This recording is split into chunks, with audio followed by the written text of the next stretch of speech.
Hey everyone, this is Tom from Reds Down Under, your weekly fan pod for Liverpool fans here in Australia and for everyone around the world. We're completely independent. We're just fans who love talking about Liverpool, and we like to bring the authenticity of our perspectives as Scousers living here in Australia.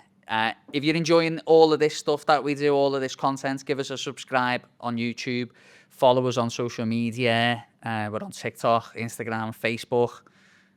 Twitter as well, which is an absolute minefield, but we are on there as well. Enjoy the podcast this week. And if you've got any thoughts that you want us to read out on the pod, just send us a message on social media and I'm sure we'll get to it. Up the Reds. This is the Reds Down Under podcast, the best place to follow the Reds in Australia. Enjoy the show. We are the Reds Down Under, and this is our podcast. Jacob, welcome back to Reds Down Under, mate. How's it going down there in Melbourne? Brilliant, sunny, hot, about 40 outside, but the exact opposite, mate. Terrible, raining, cold, shit house. That's Melbourne for you, lad, isn't it? Yeah, exactly. I've never known a place like it for it cracking the flags 1 minute and it be absolutely pissing down the next. Yeah. It's proper true what they say in it, 4 seasons in a day. That's why I moved to Sydney, mate, rather than Melbourne. Get Smart enough of man. that back home in Liverpool. We've got loads to talk about today, mate. I know we've got no fixtures sorted to be excited about because of the international break, but we've definitely got that Real Madrid win and the Man City defeat to talk about, haven't we? So we'll get right into that, and then I've got a little bit of fun for people who've been following our journey with a little bit of Reds trivia called Total Recall. It's not an original name by any stretch, but I needed something quick to name it when I wrote the quiz 15 minutes ago. And they're all questions about recent podcasts, so it'll be interesting to see how many people can get right, whether they've been listening or not. And then I'll be answering some of your anonymous questions. So a couple of weeks ago, we said that we'd do anonymous questions. Then me and Jack had some version of COVID or something. I don't know what it was, but we were both sick. And then we never got to it last week. So I've had them sitting there in me anonymous account for like a couple of weeks, and I said I'd do them. So that will be that. Right, let's talk about the footy then, my man. Let's talk about Real Madrid, because we'd beaten Aston Villa the weekend before, and I think it was a better performance. Maybe we went into that Real Madrid game. I think we'd won 2 and lost 1 in the competition so far. It was an absolute cracker, mate, wasn't it? What a game. Mate, brilliant. Almost from the get-go, it had that different sort of vibe about it, whether it was the Bronx cheers for Trent. That stuff sort of seemed to get the crowd up and about as well, but yeah, it felt like a back to sort of, in a way, different than we've seen the last 2 months, and almost back to looking more like last year, whether it was in possession or even out of possession. The crowd was up and about, especially when we're pressing and willing the boys on to get to those second balls and all that sort of stuff. But yeah, cracker of a game. I think not jumping forward too far, but that sort of felt like, oh, we're back. And then after this morning, I was like, oh, maybe not jump the gun so quickly, but it definitely was I think a step in the right direction. And it looked, yeah, like I said, a lot like last year, which I think is a good thing to look like. It's not like we're looking like Hodgson era against Madrid, so we're looking like last year, which was good. But you just expect them to keep the ball rolling and keep going and push momentum, especially when you get a big win like that. And yeah, obviously to be let down against City is not great, but yeah, the Madrid game, incredible. Mate, what did you think of the Trent boos? I'm massive on, well, I was massive on Trent. I've got a few signed things from him.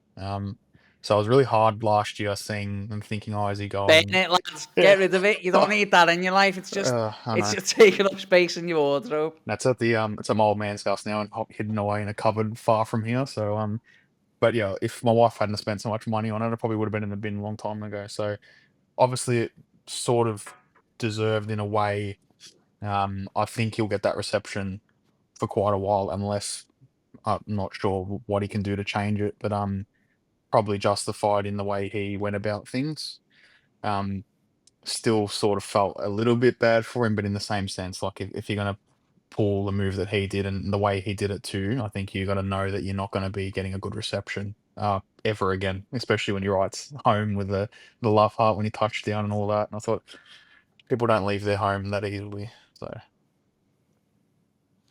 Yeah, look, I thought it was an interesting one because I was watching the game and I was excited for him to come on. So there was a little bit of pantomime about it, you know. It was a bit thrilling, like not knowing quite how it was going to go, and at the same time knowing exactly how it was going to go.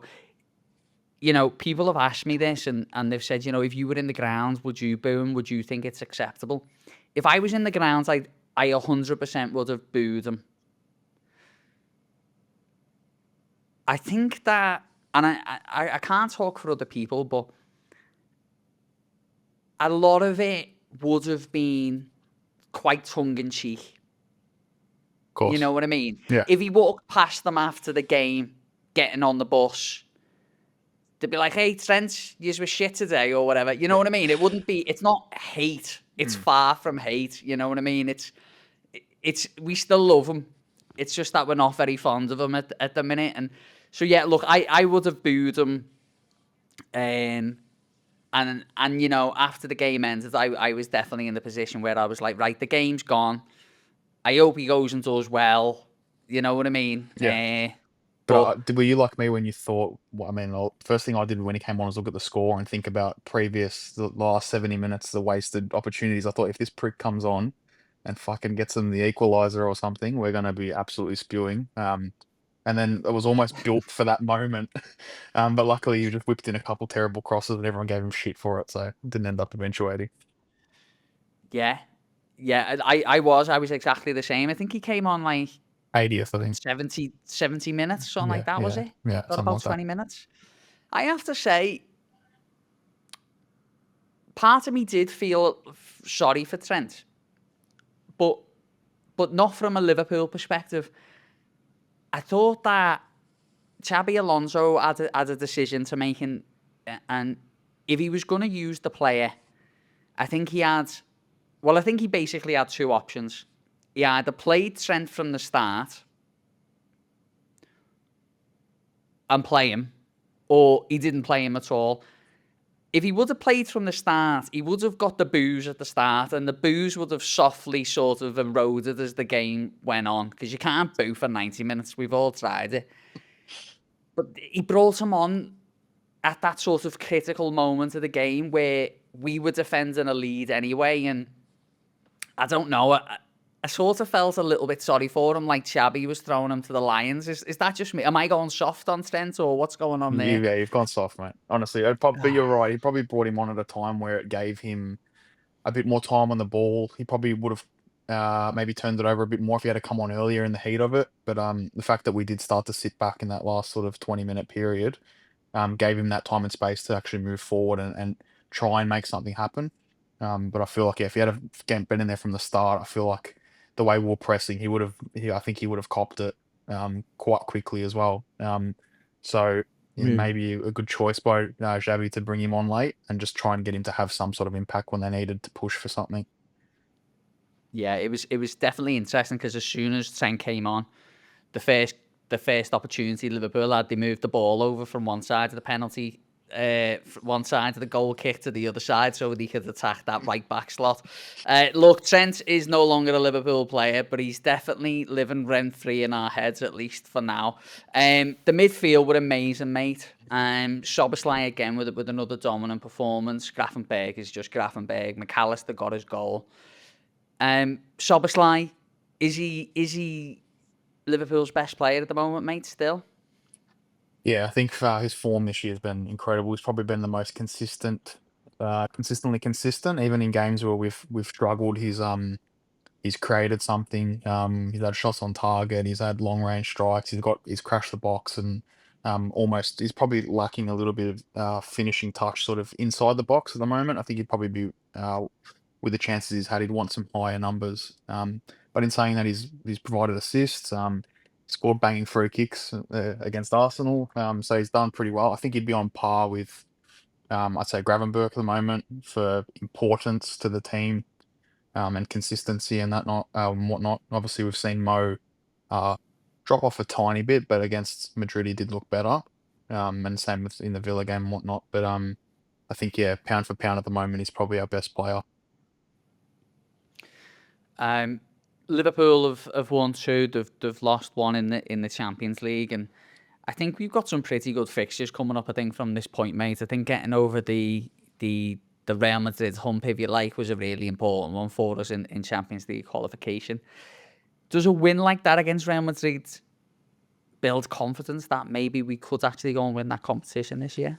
Yeah, for sure. I think it also builds confidence in the fact that we can rotate later in the tournament as well, because we didn't do that last year. We went through all guns blazing and finished first or second in the group stage sort of thing, and that didn't really do us any favors when we drew PSG. So I think Slot himself said that he was willing to rotate a bit more in that competition, and I think we'll see that in these games where we play lesser opponents. I know we've got PSV at home next, which will be I think that'll still be a decent fixture. But these are the games where we need to see more of Chiesa and Gamoa, even get him in there. But yeah, to keep our squad fit, I think we need to be rotating more. And a win against a team where you're not expecting it means that you can maybe rotate a little bit heavier against the teams that you're expecting to win, I'd say. Yeah, absolutely. I mean, look, there's still tough games. Like Marseille away isn't a gimme by any stretch. It's a tough place to go.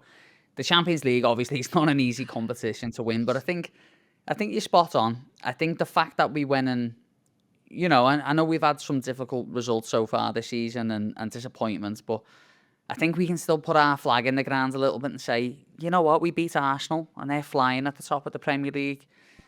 We've beaten Real Madrid. You know what I mean? These are top football teams. So, look, we'll see how we go in the Champions League. It'll be great to see them go and hopefully have a crack at Budapest come June the 1st, I think it is. That's it. Before we talk about Manchester City, mate, got to do a little bit of housekeeping.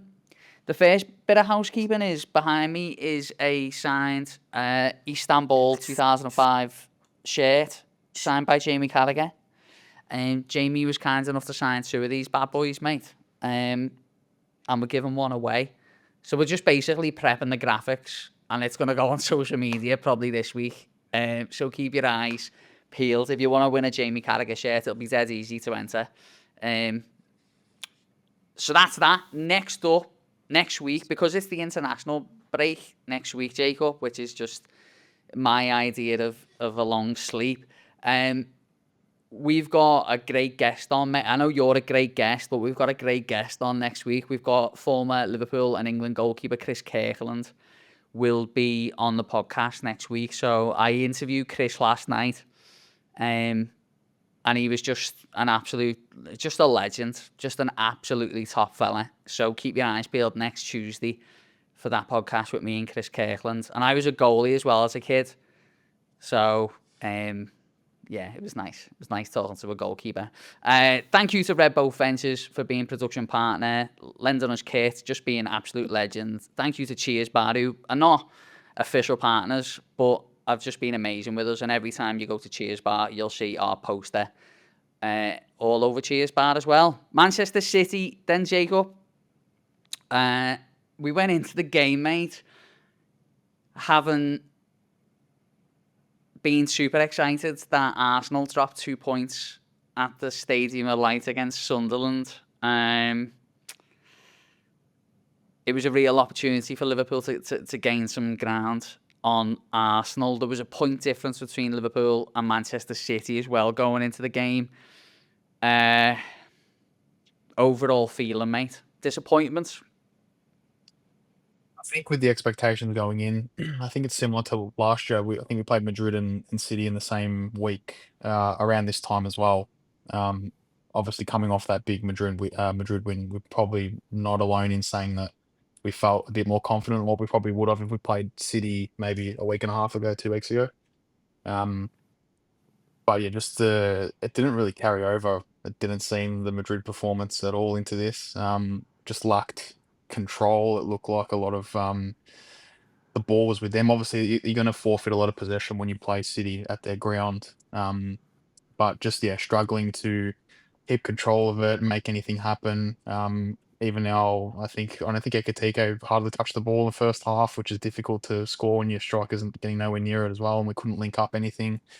Obviously, a couple of odd decisions, I guess you can call them now, but they're not. It's not that surprising when it happens all the time. The definition of stupidity is expecting a different result from the same sort of thing, and we know that every time a team plays them or we play them, that something how it played out today is going to happen.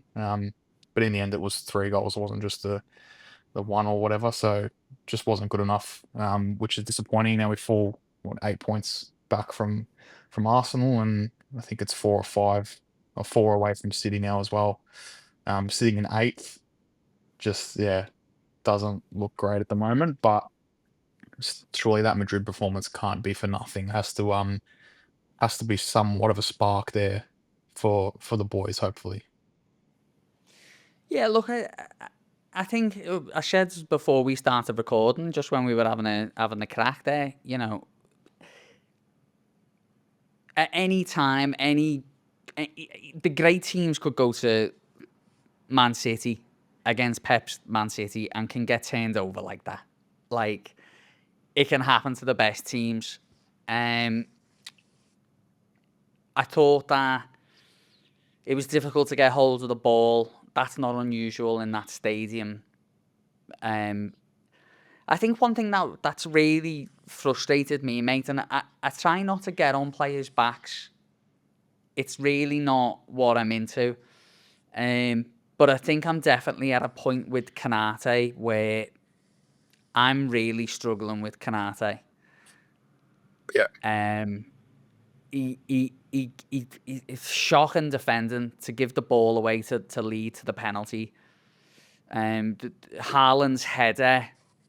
How many Like, times is he going to get beaten at the back post like that? Just completely, I don't know what he is, 6'3" or whatever, to be jumped on like that. I know Haaland's a freak of nature, but it's almost a regular occurrence for him to get done at the back post like that now. Yeah, it is.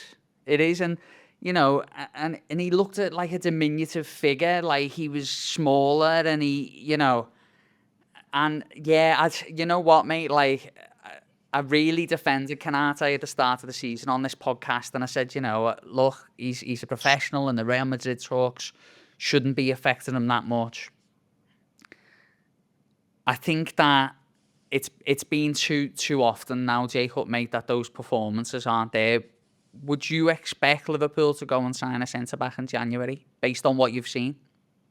Not even for the fact of if he's going, if he's staying or whatnot, just for the fact that you need it for the depth. I think losing Leone as well wasn't great because he would have came in, I feel like, especially we saw how good he played in that Southampton game, albeit against Southampton. He would have definitely been an option for when Konate's struggling. It looks like Slot doesn't fully trust Gomez to be in the side starting, which is fair enough given injury records and whatnot. But I feel like they have to make a move for 1 or possibly even 2 centre backs. Maybe bring one in January, another one in the end of the season. Because it's like you said, it shouldn't be affecting a player this much, but it seems like it's 1 in every 5 games now where we get a good performance out of him. And then the 6th game he'll get a knock, then he'll come back in and then just almost look like a shadow of himself. So I don't know whether Real Madrid dropped a 0 off his contract because last week we knocked them off, but yeah, he's just not looking the same, and giving it up. Whether it's at the back post or when the ball's at his feet and turning it over with silly passes, stuff like that. It's doesn't look like the Ibu that we know and love. And I know you touched on it last week with Abby in the podcast about Twitter and some of the slander and that for players. He's probably the one that cops it the most that I've seen. That's sort of hard to. Every time you're watching him, you're almost thinking, "Oh, don't stuff up," because I know what I'm going to read later, sort of thing. And then you go in, the first thing you check Twitter today, and it's a pile on Ibu. But it's getting harder and harder, like you said, to defend him when his actions for 90 minutes aren't of standard at the moment, especially, and it's bringing down Verge as well, because Verge is constantly, like what Kanate was doing last season, looking to his right. And it doesn't help when if it's not Robbo there at the moment, Verge is having to look left too. You just need him looking tunnel vision, and we're not getting the best out of both our centre backs because of that. Yeah, look, it's tricky with Kanate because there's definitely been moments there where I've said, he's a world-class player. And in the past, I definitely would have ranked our two centre-backs being in that conversation for the best centre-backs in the world. Probably with Gabriel, probably with Saliba, maybe that Schlotterback kid at Borussia Dortmund, maybe Marquinhos. But I think the gap at the moment with Ruben Diaz, but I think the gap between Kanate and them boys at the moment is a big jump. Look, let's hopefully he gets his head together. Everyone on Twitter can shut the fuck up. And we'll go back to having another top centre half. But yeah, look, man, I try and defend the players as much as I can, but the guy's just absolutely grinding my brain at the minute. So, all right, well, look, let me ask you about the big moments in the game. I think this is the one that's caused the most controversy. I thought on the whole, by the way, the refereeing performance was shambolic.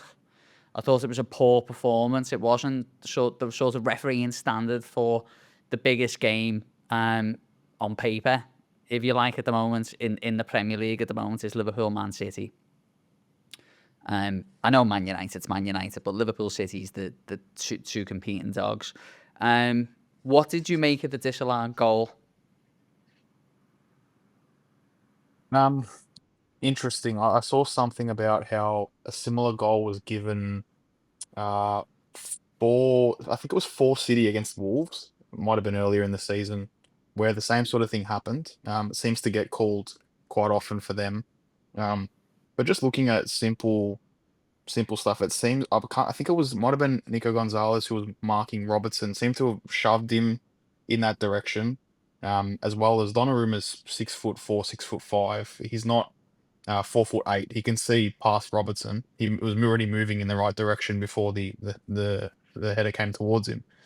I don't know. It just seemed, like I said, you call things dodgy or whatnot. It's just not a surprise anymore when stuff like that happens. The pen as well probably wasn't a pen. I mean, he sort of got his shoelace. So if that's a foul, maybe you should double knot him or tuck the laces in from now on. But just like you said, shambolic. It's just the biggest fixture in the league, and it seems to happen more often than not that there's a referee mistake or just a poor performance, which is when where every club's wanting consistency from their players.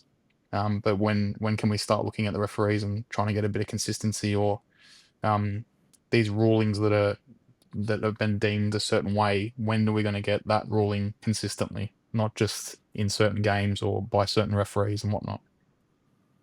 Yeah, I think the decision itself,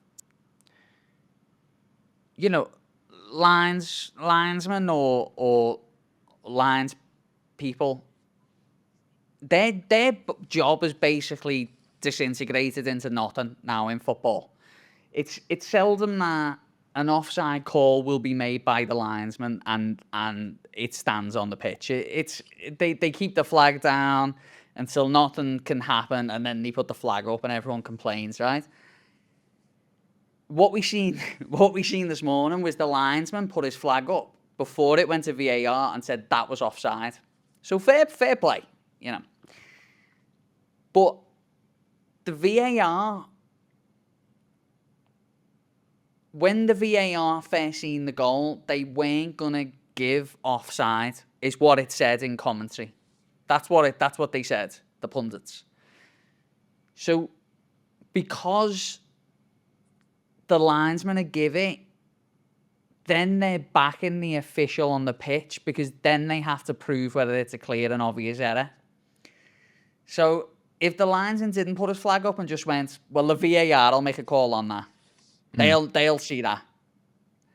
Then the chances are we probably would have got the goal. Yeah. And it would have been a big goal at a big moment. Look, the game's gone. It was a tough game. It's always tough there. Mo Salah missed a great chance, one-on-one. Cody Gakpo missed a great chance at the back post. You know, it really flew into him, but it was a good chance. And if you put that disallowed goal in there as well, and you're sort of talking 3-3, so... Yeah, even at 2-0, I feel like we had a couple chances, like you said, the back post one. Things like that, one goes in. We know that in football that 2-0 leads are not the greatest. It's almost worse than a 1-0 lead, so you get one back in a game like that, and who knows where it goes from there. But I think the fact they got that third just sort of killed it off. Which, yeah, that it should have been probably 2-1, and then who knows where it could have gone from there. Felt like we had a good 15-minute period, but yeah, obviously you can't play 15 minutes against Man City and expect to get a result. Yeah, and it has been like that, mate, hasn't it? We've played in 15-minute spells. But again, positive moments with Vert. I thought he had a couple of nice little moments, Vert. You know, I think a worry for me is that our number 9 is isolated pretty much every game. Whether it's Ekatike or it's been Isak, they are pretty much out of the game for the long periods of the game. And I think that's something that Arnie's got to deal with. But mate, we've got the international break now.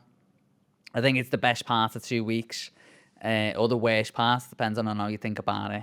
Hopefully then Isak's going to be back. Ekatike's going to be feeling good. Vert will go and do well with Germany, and hopefully Arnie and his team can come up with a bit of a plan for how we're going to move forward. We play Nottingham Forest next, which is a game that you'd have to fancy Liverpool for based on the form so far, but so much can change in that time. Jacob, mate, thanks so much for coming on the pod. Was it all right? Will you come back on again, lad? Always, mate. Anytime. I'm always here. Happy to be here. Good man. Right, we're going to say goodbye to Jacob, and when we come back, it's Reds Trivia. This is a Reds Down Under announcement for all supporters. If you haven't already, make sure you subscribe to the YouTube channel, follow us on TikTok, Facebook and Instagram, give us a review on Spotify, Apple and Amazon. Thank you. Right, Reds, that was Jacob. He's disappeared into the night, and now we're going to do a little bit of Reds Trivia, or as Jack calls it, take it to the max. But this week, we're actually calling it Total Recall. So all the questions are based on stuff that we've talked on, recent pods. So all the answers and questions are from that. And basically, I forgot to do a Reds Trivia for this week, and I threw this together last minute. So, but it'll be fun. Anyway, get your pens and papers and pens and pencils out and your phone or whatever it is, and write these down. And let us know how many you got as well. Question number 1. What team was Tom's first game against? What team was Tom's first game against? We spoke about it on a recent pod. I think we talked about it a couple of times. Who was Tom's first game against? Question number 2. Who did Jack say he grew his hair to be like? Who did Jack say he grew his hair to be like? And it was not Andre Varane, is the hint. Think about Jack. Think about what he looks like. And then wonder, does he look like a former Liverpool player? Question number 3. Who did recent guest Abby Ruggen first paint? Who did recent guest Abby Ruggen paint at LFC first? Yeah, that makes more sense. Who did recent guest Abby Ruggen paint at LFC first? So Abby does all of these amazing paintings of players and managers and fans and all this sort of caper. They're great. Check out Abby Ruggen's work. But who did she do first? Question number 4. When Kaz joined, as in Kaz, me mum and Jack's mum, joined the pod, she spoke about going to which famous cup final? When Kaz joined the pod, she spoke about going to which famous cup final? And question number 5, which band is previous guest Jim Sonnefeld part of? Which band is previous guest Jim Sonnefeld part of? Right, let's do the answers. Question number 1, who was Tom's first game against? It was Celtic at Anfield in the UEFA Cup. Question number 2, who did Jack say he grew his hair like? It was Fernando Torres. Jack was absolutely obsessed with Fernando Torres. Number 3, who did recent guest Abby Rudkin paint at LFC first? It was Jürgen, the Kaiser. Number 4, when Kaz joined the pod, she spoke about going to which famous cup final? It was the 1989 FA Cup final against Everton. So if you said 89 cup final or Everton final, you can have it. Number 5, which band is previous guest Jim Sonnefeld part of? It is, of course, Hootie and the Blowfish. Right, Reds, a couple of weeks ago, we asked you to send in your anonymous questions, and we said we'd read them out on the pod. So let's go through a couple. Maybe I'll save a couple for next time Jack is on the pod. The first one, I still remember the way you'd laugh at stuff nobody else found funny. I didn't realise how much I'd missed that. Okay, don't know what to make of that. For you lads, what was the toughest time to be a Liverpool supporter? Also, we need shirts to buy so we can help rep the pod all over Australia. Thanks so much. T-shirts we're looking at. We're looking at the T-shirts right now. We're looking at different designs. Some super simple, some bit snazzy. The toughest time, I think for me, was 2013-14 was coming out the ground after that Chelsea defeat at Anfield. The title looked like it was in our hands, and obviously Stevie slipped that night, or that day, and then a couple of days later we went and threw it away against Crystal Palace, and that night I think was harder than the Chelsea game. The Palace game was harder, just because it felt so close. And then suddenly it completely evaporated. And I remember watching that game with my mate Adam in his house. We were 3-0 up, and I remember saying, if we can put 7 or 8 past these, the goal difference won't matter. That was my attitude. And then we ended up, Brendan Rodgers had the same attitude, and then absolutely went to shit. Does Curtis Jones now become a regular starter? I like Curtis Jones, good footballer, great attitude, good technical ability, great in the press. I think Curtis's problem is that McAllister is one of the best midfielders in his position, as is Grafenberg, and then I think you've got Szoboszlai and Vert maybe occupying the 10 as your priority. So I think Curtis Jones will play a lot more football. But for me, I don't think he'll be a regular starter. Have we found A-League teams yet? So we do have a bit of news on this, actually. Jack and I have spoken about A-League teams, and it looks like we're both picking different A-League teams. So we'll reveal all soon as we come up to the start of the A-League season. How old do you want to be when you get married? Well, I'm 34 now. So, I don't know, maybe soon. Jurgen Klopp's worst signing.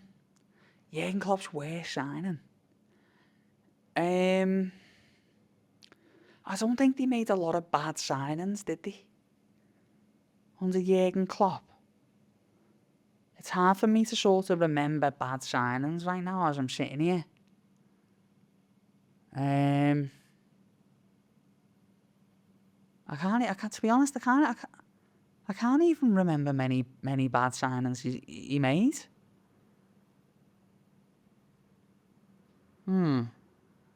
He must have made one. I'll tell you the best signing he made was getting rid of Moreno. Right. Are we winning any trophies this year, La? I don't know. I think it's a tough spot at the minute. I think for us to finish in the top 4 and to have a crack at the Champions League will be a good season for us. I think to try and get as close as we can to that final in Budapest, and then Liverpool things start happening, is what I'd say. And I think, and the FA Cup as well, to have a look at the FA Cup. But to be honest, I'm not that bothered about the FA Cup. Obviously, I want us to win it, but I'm not too concerned about it. I think Liverpool need to focus on getting back to winning, seeing where the season goes from there. But you know what? By the time the end of the international break comes, you've got what? You've got 5 weeks to Christmas. If Liverpool go and absolutely smash it over the next 5 weeks, and you get to Christmas Day, I'm not saying we're going to be top, but we might be within 3 or 4 points of top spot in the Premier League. So we'll see. But I think back to winning ways in the Champions League, back to winning ways in the Premier League, sorry, and have a crack at the Champions League would be absolutely amazing.